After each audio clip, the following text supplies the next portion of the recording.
Greetings from our Middle Tennessee studio, and welcome to today's Vista Point podcast, Choose Your Path, where the Vista Point staff are committed to improving the quality of life for people of any age who are living with a physical, mental, or intellectual disability.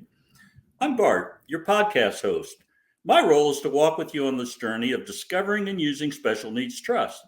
In previous episodes, we introduced Special Needs Trust, what they are, stories of how people have used their Special Needs Trust, and how the Special Needs Trust impacted their lives. Last month, we brought attention to self-care through our podcast episodes. This month, we're continuing our focus on health, but this month is specifically focused on mental health. Hopefully, each of us recognizes the need to pay attention to our own mental health, but we should also support others in their mental health journey, no matter who it is, what age, or what phase in life they're in. Today, we're fortunate to interview Alondra Soto, who will share her uplifting story about her own mental health and how her journey is unfolded. Hi, Alondra. Thanks for joining us today. Hi, Bart. Thanks for having me. Am I pronouncing your last name correctly, by the way? Yes, Soto. Okay, thank you. I understand you're the Peer Programs Coordinator for NAMI Tennessee. For our listeners, NAMI is the acronym for National Alliance on Mental Illness. You may hear us refer to this organization as NAMI throughout the podcast. I understand NAMI is an incredible resource. First, though, would you tell us a little bit about yourself and your role with the organization? Of course. And Bart, it's pronounced NAMI. So I serve as NAMI Tennessee's Peer Programs Coordinator. I manage two of our peer-led programs, NAMI Ending the Silence and NAMI Interim Voice. I've been in the mental health field since 2018, but I consider myself a mental health advocate for really as long as I can remember. That's interesting, Alondra, and it's NAMI. Would you tell us more about your story? Of course. So I've been in recovery since 2019, but really my mental health journey began when I was just 9 years old. I was in the fourth grade and my parents divorced. And that was a really big catalyst that set a lot of traumatic events in my life into motion. I still remember it as if it just happened yesterday. My mom pulled me out of school. She brought me home. She told me to pack a few things. And then later that evening, she checked us into a hotel that was next to her job. Later that same night, she introduced me to a man who would become my new stepdad. A few months after that, we actually moved into a new townhome with him. Fast forward probably about 5 or 6 months. One evening, I found out that my new stepdad sold drugs and that my mom had also began selling drugs with him. By this point, I was around 10 years old. And I knew that what they were doing was really wrong, but I felt like I had this big secret that I couldn't let anyone else find out because I didn't want to end up in the system. This, unfortunately, was the first of many bad parenting choices my parents are going to make throughout my childhood. I was a victim of something called generational trauma. So generational trauma can be thought of as traumatic events that have sort of a ripple effect across generations. When I was a kid, I never wanted to die, but I always felt like my parents' lives would be so much better if I wasn't in it. I was extremely lonely and depressed, and I didn't really have anyone in my life that I could turn to for help. I essentially raised myself with the help of my older brother and sister, and sadly for me, things with my mental health only got worse. I turned to negative coping skills like self-harm because a part of me was really hoping that a teacher or a guidance counselor would see my scars and get me the help that I really needed. But sadly for me, that never happened. So fast forward again to 2019, and my dad put me in a really bad situation, super unsafe for me. And someone I love dearly to this day gave me great advice. They told me, Alondra, just because they're your parents doesn't mean that you have to keep letting them hurt you. So for the first time in my life, I put myself first. I realized that I had two paths. I could go back to self-harming to cope, or I could see what getting help looks like. So I'm so glad that I chose myself that day, Bart. And honestly, 2019 is a very special year to me because it's the year I started treatment. I was diagnosed with MDD, also known as major depressive disorder. And with the help of my therapist, I started to build a support system for myself, as unconventional as it may look. I realized, just how bad it really was for me growing up, and how the things that happened to me in my childhood are still affecting me till this day. But most importantly, I realized that I didn't have to continue living that way. So I was the first person in my family to do a lot of things. Am a first generation American. I was the first to graduate high school. 4 years after that, I became the first in my family to graduate college. But, despite all of my accomplishments, I think the one I'm most proud of is being the first person in my family to end generational trauma. Wow. I have to say, I'm impressed with your perseverance and achievements along each step of your journey. I want to know more. Would you explain to us the reason I hear you reference you're in recovery with mental illness rather than you're cured or you're finished with it? So the first time I heard in recovery with a mental illness was actually my first few days on the job at NAMI. When you have mental illness, I think something you learn along the way is that it's likely going to be with you forever, and that recovery is more of a journey and not a destination. Well, that makes sense. I'm glad you clarified that for us. Would you share more about your role in NAMI? Yeah, so for me, NAMI Tennessee has been life changing. Before I found NAMI, I thought I just had a bad luck draw on parents. I never thought my story was anything special. NAMI has taught me that my journey has the power to help others by showing them that recovery is possible. I actually just received my CPRS certification. So now I used my lived experience to teach other peers how to share their story in order to provide hope and healing to others. That's interesting and so informative, Alondra. Every single person has his or her own story. Everyone's different. We all understand that. So, without any endorsements, what kinds of suggestions, tools, or resources could you offer someone who's aware of needing help or his or her own mental health? Or, on a similar note, what could you offer to someone whose loved one should address their own mental health? As a peer, I think the best piece of advice I can offer someone who is struggling is that you are not alone. There is hope and there is help out there. And I know the first step to getting treatment can be really scary, but there are organizations like NAMI that can be there for you every step of the way. If you are a loved one of someone who is struggling, I think that self care should be top priority for you. It's very hard to help take care of others without taking care of yourself first. What insights you have? I hear you reference NAMI, Tennessee throughout your story and suggest it to others. Would you tell us more about the tools or services NAMI Tennessee provides?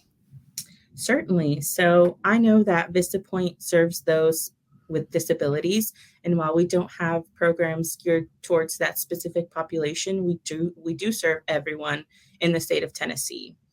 So we offer many programs. The first one I'm going to tell you about is called NAMI Family to Family. So Family to Family is a workshop for family members, caregivers, and loved ones of those with a mental illness. It goes into mental illnesses, medications, coping skills, communication skills, and self-care strategies.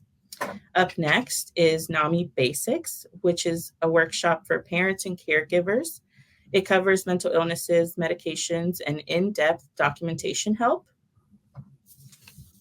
NAMI Bridges is another one of our support groups for individuals living with a mental health condition. This one also goes over mental illnesses, but it touches on what recovery can look like, coping skills, crisis planning, and so much more. For our youth and young people, we have Ending the Silence, which teaches kids about mental health symptoms and warning signs. It teaches them how to be a good friend, and most importantly, what early intervention can look like. NAMI in Our Own Voice is a dynamic storytelling presentation with the goal of changing the attitudes, assumptions, and stereotypes of those living with a mental illness by sharing our recovery story. Lastly, we have our resource helpline that anyone living in Tennessee can call for resources specific to their community relating to mental health. This is great.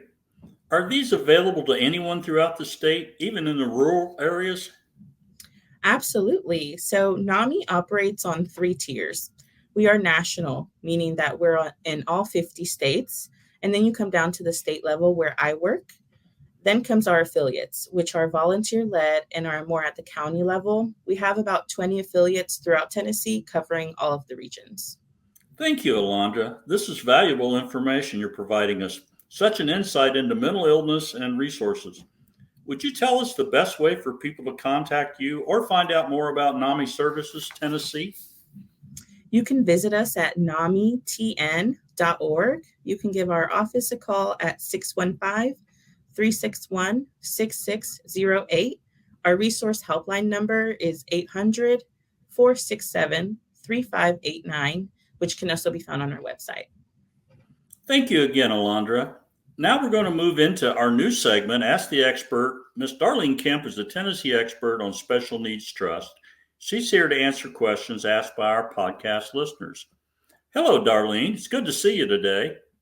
Hi, Bart. I really enjoyed Alondra's story, and she is such an inspiration to so many.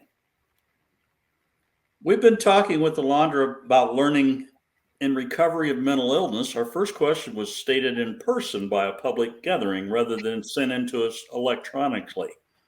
And what do you say to people or even special needs trust beneficiaries who say, "That's not me. I have a physical disability I need to focus on. I'm fine. The idea of mental illness is too much for me to add to my plate." That's a really good statement, and one that we hear at Vista Points quite regularly. Our company focuses on the entire individual, so along with physical disabilities, mental health issues come into play right beside them. We want our beneficiaries to live a good quality of life. By addressing both physical and mental issues at the same time, the beneficiary can live that good quality of life. That makes sense, Darlene. We all need to consider mental health and mental illness, no matter what else we're dealing with in life. Well, when a new trust is established with Vista Points, we work with the beneficiary and his or her family advocate to see what the beneficiary needs and how the special needs trust can best be used to satisfy this need. Sometimes the beneficiary needs or wants additional counseling. Other times, the beneficiary may need to reside in a mental health facility or a rehab facility for a short time to help deal with any mental health issues the beneficiary is facing. And let me give you an example. A young woman was left alone in her home after her mother died. The woman had mental illness and a physical disability. Because of the lack of care the woman had received while living with her mother, it was necessary to have the woman hospitalized. There, she was able to get regulated on medication and to take care of some other physical issues. Her counselor at the hospital recommended the woman have a brief stay in a mental health facility to help her deal with the loss of her mother and with her mental health issues. This woman was very much for this recommendation. She stayed in the mental health facility for a couple of months and really thrived. She received individual and group therapy and learned how to deal with her issues in a productive manner. And she also made some new friends while she was there. And many people are scared to enter a facility thinking they will never leave. This woman actually thrived in the facility, and upon returning to her personal residence, she was equipped with so many skills to help her on a day-to-day basis. She ended up moving to a family group home so she would have someone with her and not live alone. To this day, she is happy and doing well. She even took a trip with the family and had a great time. I want everyone to know the first and foremost is that Vista Points is here to help and facilitate change that will help the beneficiary. Since Alondra told us that NAMI Tennessee serves the entire state, what role can a special needs trust play in supporting a beneficiary's recovery with mental illness? Well, a special needs trust can be used to pay for many items and services to assist the beneficiary. As I previously stated, the trust can pay for rehab and therapy. It can also pay for medications that the beneficiary's government benefits or insurance do not cover. It can pay for items that can help the beneficiary cope with certain types of mental illness. For example, one of our beneficiaries wanted a weighted blanket. She said that the storm scared her so badly that she hid in the closet. She thought a weighted blanket would help to calm her, and it did. Darlene, does it make any difference what services might be in a different county? Well, through Vista Points, each beneficiary can receive services anywhere in the state. We have beneficiaries who live in one county but receive care and treatment in another. The location of the service doesn't matter.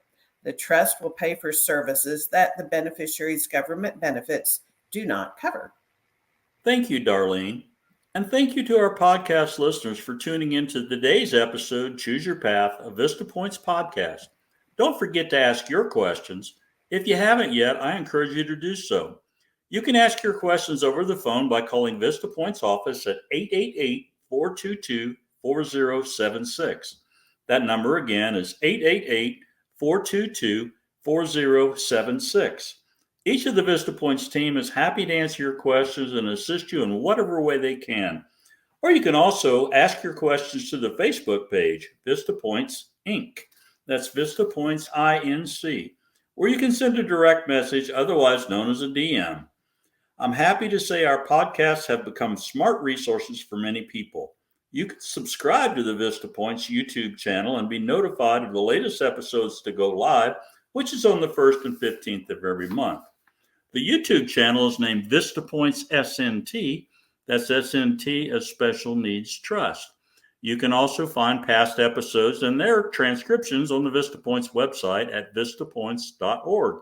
That's vistapoint.org. Enjoy your day with your loved one. Come back for more or look into past episodes of Choose Your Path. Regardless of where or when you find us, we walk beside you on your path. I look forward to sharing more information with you on how Special Needs Trust can be a benefit for anyone living with disability, physical, mental, or intellectual. Cheers.